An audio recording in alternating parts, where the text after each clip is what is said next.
चण्डिकायै मार्कण्डेय उवाच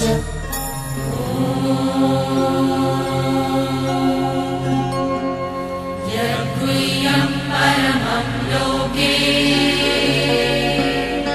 सर्वरक्षाकरं नृणाम् यन्न कस्यचिदाख्यातम् तन्मे ब्रूहि पितामहः। ब्रह्मोवाच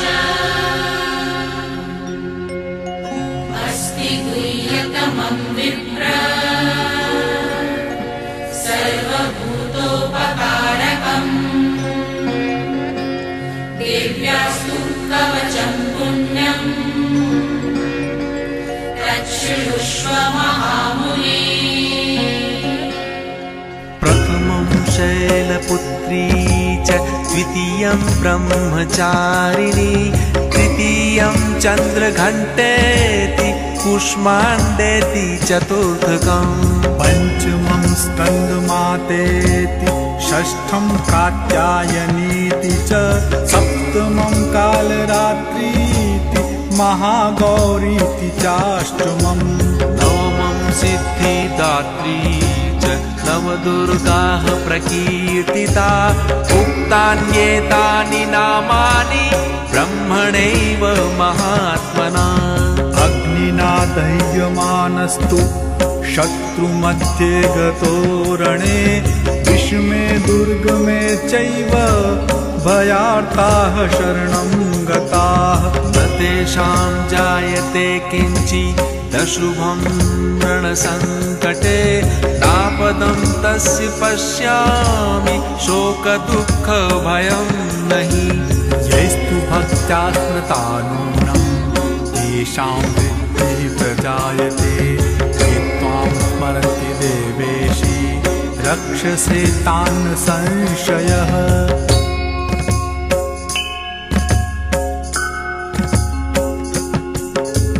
प्रेतसंस्था तु चामुण्डा वाराही महिषासना ऐन्द्रिगजसमारूढा वैष्णवी गरुडासना माहेश्वरी वृषारूढा कौमारी शिखिवाहना लक्ष्मीः पद्मासना देवी पद्महस्ता हरिप्रिया श्वेतरूपधरा देवी ईश्वरी वृषवाहना ब्राह्मी हंस समारूढा सर्वाभरणभूषिता इत्येता मातरः सर्वाः सर्वयोगसमन्विताः नानाभरणशोभाढ्या नानारत्नोपशोभिताः दृश्यन्ते रथमारूढा देव्यः क्रोधसमाकुला शङ्खं चक्रं गदां शक्तिं हलं च मुसलायुधम् खेटकं तोमरं चैव परशुं पाशमेव च कुन्तायुधं त्रिशूलं च शारङ्गायुधमुत्तमम्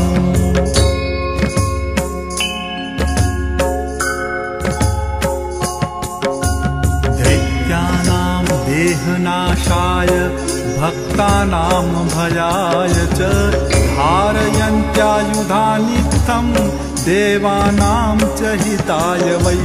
नमस्तेस्तु महारौद्रे महाघोरपराक्रमे महाबले महोत्साहे महाभयविनाशिनी पाहि मां देवि दुष्प्रेक्षे शत्रूणां भयवभिनी प्राच्यां रक्षतु मामेन्द्रि आग्नेयामग्निदेवता दक्षिणे वतु वाराहि नैऋत्यां खड्गधारिणी प्रतीच्यां वारुणी रक्षेत् वायव्यां मृगवाहिनी दिच्यां पातु कौमारी ऐशान्यां शूलधारिणी ऊर्ध्वं ब्रह्माणि मे रक्षे दधस्ताद्वैष्णवी तथा एवं दश दिशो रक्षे चामुण्डा शवाहनी सा पातु पृष्ठतः।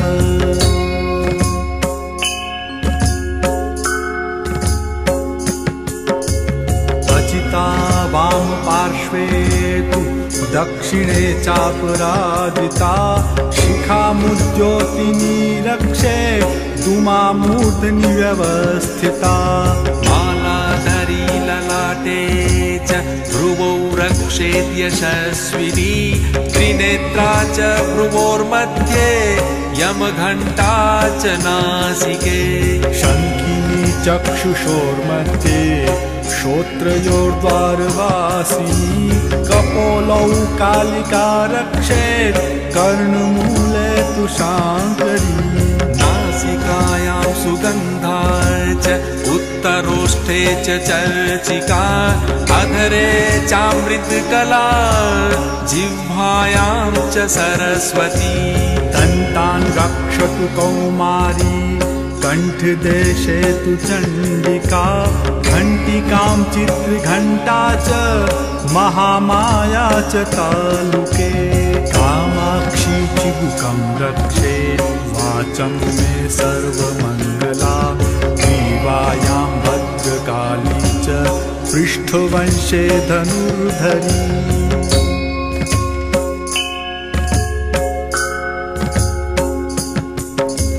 नीलग्रीवा बहिर्कण्ठे नलिकां नलकूबरी स्कन्धयो खड्गिनी रक्षेत् बाहू में वज्रधारिणी।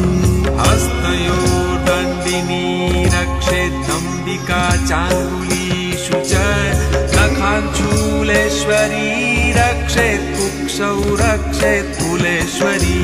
स्तनौ रक्षेत् महादेवी मनः शोकविनाशिनी हृदये ललिता देवी उदरे शूलधारिणी। नाभौ च कामिनी रक्षेत् गुह्यं गुह्येश्वरी तथा पूतना कामिका मेढ्रं गुदे महिषवाहिनी। कट्यां भगवती रक्षेत् जानुनी विन्ध्यवासिनी जङ्घे महाबला रक्षेत् सर्वकामप्रदायिनी। गुल्फयो नारसिंही च पादपृष्ठे तु तेजसी पादाम्बुलीषु श्रीरक्षेत् पादाधस्तलवासिनी।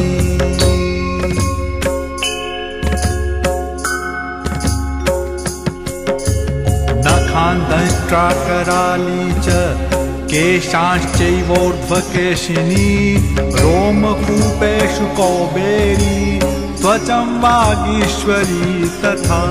रक्तमज्जावसामांसान्यस्ति मेदांसि पार्वती तन्त्राणि कालरात्रिश्च पित्तं च मुकुटेश्वरी।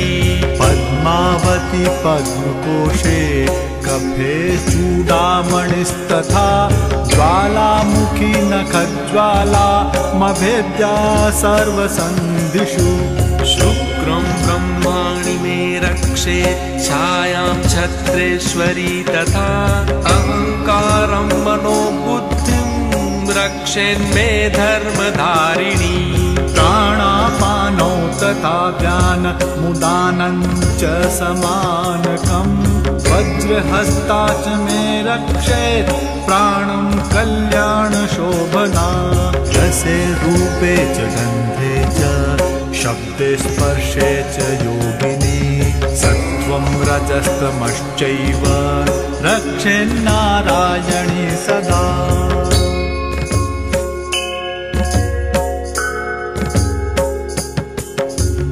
आयु रक्षतु वाराही धर्मं रक्षतु वैष्णवी यशः कीर्तिं च लक्ष्मीं च धनं विद्यां च चक्रिणी। पुत्रमिन्द्राणि मे रक्षेत् पशुर्मे रक्ष चण्डिके पुत्रान् रक्षेन्महालक्ष्मीर्भार्यां रक्षतु भैरवी। पन्थानं सुपथा रक्षेन्मार्गं क्षेमकरी तथा राजद्वारे महालक्ष्मी विजया सर्वतः स्थिता। रक्षाहीनं तु यत्स्थानं वर्जितं कवचेन तु तत्सर्वं रक्ष मे देवी जयन्ती पापनाशिनी।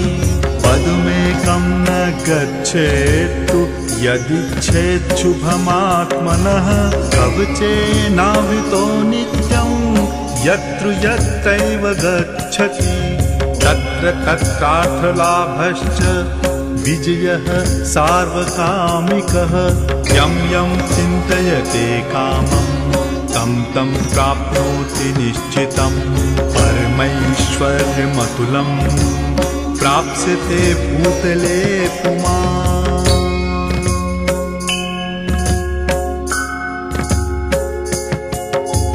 निर्भयो जायते मर्त्यः संग्रामेष्वपराजितः त्रैलोक्ये तु भवेत् पूज्यः कवचेनावृतः पुमान्। इदं तु देव्याः कवचं देवानामपि दुर्लभं यः पठेत् प्रयतो नित्यं त्रिसन्ध्यं श्रद्धयान्वितः। देवी कला भवेत् तस्य त्रैलोक्येष्वपराजितः जीवेत् वर्षशतं साग्रमपमृत्युः विवर्जितः। नश्यन्ति व्याधयः सर्वे लूतादिस्फोटकादयः स्थावरं जङ्गमं चैव कृत्रिमं चापि यद्विषम्। अभिचाराणि सर्वाणि मन्त्रयन्त्राणि भूतले भूचराः खेचराश्चैव जलजाश्चोपदेशिकाः सहजाः पुर्जामाला डाकिनी शाकिनी तथा अन्तरिक्षचरा घोरा डाकिन्यश्च महाबलाः।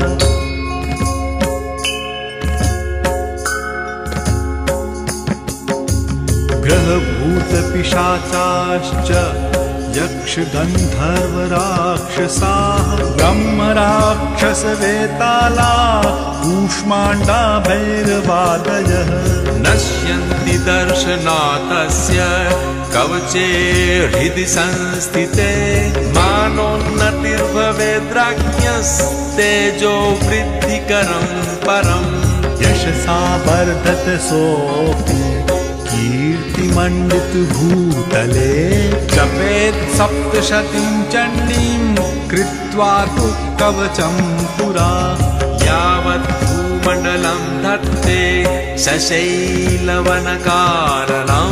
तावत् तिष्ठति मेदिन्यां सन्तति पुत्रपौत्रिकी। देहान्ते परमं स्थानं यत्सुरैरपि दुर्लभं प्राप्नोति पुरुषो नित्यं महामाया प्रसादतः। लभते परमं रूपं शिवेन सह मोदते।